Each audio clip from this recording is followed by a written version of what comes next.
আপনাদের গ্রামবাসী কয়েকজন গিয়েছিলেন, খুব আপনার অনুরোধের জন্য আপনার দাওয়াতটা নিয়েছি।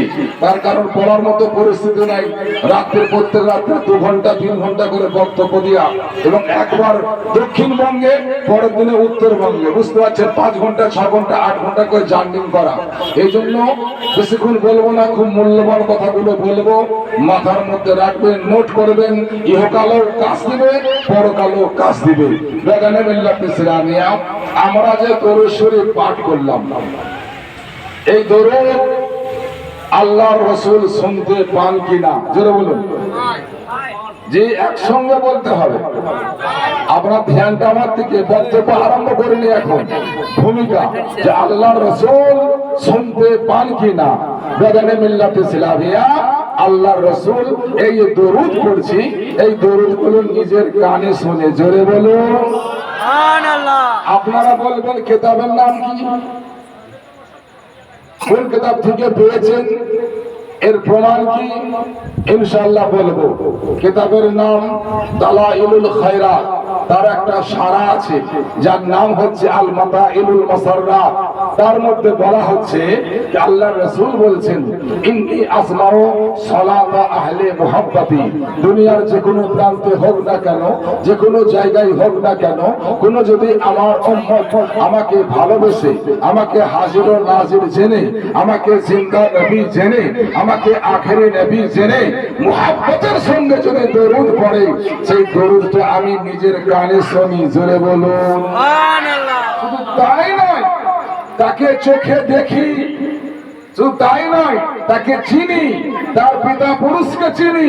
এখানেই দিন নয়, কাল কিয়ামতের মাঠে আল্লাহর বিচার কোঠে যখন সূর্য অতি সন্নিকটে এসে হাজির হয়ে যাবে, মাটি পুড়ে তামাস্বরূপ হয়ে যাবে, মানুষ নফসে নফসে করবে। আব্বা ছেলেকে চিনতে পারবে না, ছেলে আব্বাকে চিনতে পারবে না, ভাই ভাইকে চিনতে পারবে না, স্বামী স্ত্রীকে চিনতে পারবে না, স্ত্রী স্বামীকে চিনতে পারবে না।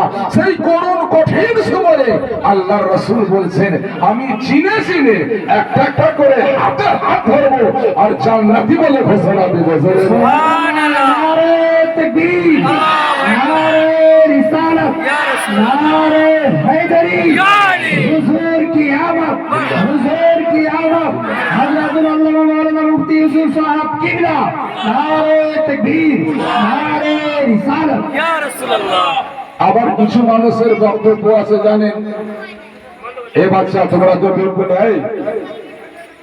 কিছু মানুষের আবার ধারণা আছে যে সুন্নি পীরপন্থী পথরা যদি আপনার বক্তব্য যখন ভুলে যায় তখন নাকি দরুদ পড়ায়। আচ্ছা, 1 মিনিটের জন্য কথাটা মেনে নিলাম। এটা উর্দুতে প্রবাদ বাক্য আছে, চোর ভাগতা হে নিশানে কদম ছোড়কর। জি, ওরা কিন্তু সর্বদা সব ক্ষেত্রে নবীর শান মানকে ছোট করতে যায়, কিন্তু মান বাড়ানে वाला কে? আমার আল্লাহ। কুরআন বলছে, ওয়া ফানা লাকা যিকরা। নবী গো, আপনার শান, আপনার মর্যাদা, আপনার ইজ্জতকে আমি আল্লাহ বাড়িয়ে দিলাম। সুবহানাল্লাহ সুবহানাল্লাহ। প্যারে মুসলমান, আল্লাহর নবী মুস্তাফা সাল্লাল্লাহু তাআলা আলাইহি ওয়াসাল্লাম মক্কা নগরে দ্বীন ইসলাম প্রচার করতে গেলেন। ইসলামের দাওয়াত, ইসলামের আল্লাহু সামাদ আহ্বান আবু জেহেলকে দিলেন। আবু জেহেল কলমা পড়ল না, উতবাকে দাওয়াত দেয়া হলো, উতবা কলমা পড়ল না। শাইবাকে দাওয়াত দেয়া হলো, শাইবা কলমা পড়ল না। আবু লাহাবকে কলমার দাওয়াত দেয়া হলো, আবু লাহাব কলমা পড়ল না। আল্লাহর নবীর চেহারাটা একটু শুকনো শুকনো, মনটা একটু ভালো লাগে। আমার আল্লাহ তাবারক ওয়া তাআলা সব সহ্য করতে পারেন, নবীর কষ্ট সহ্য করতে পারেন না।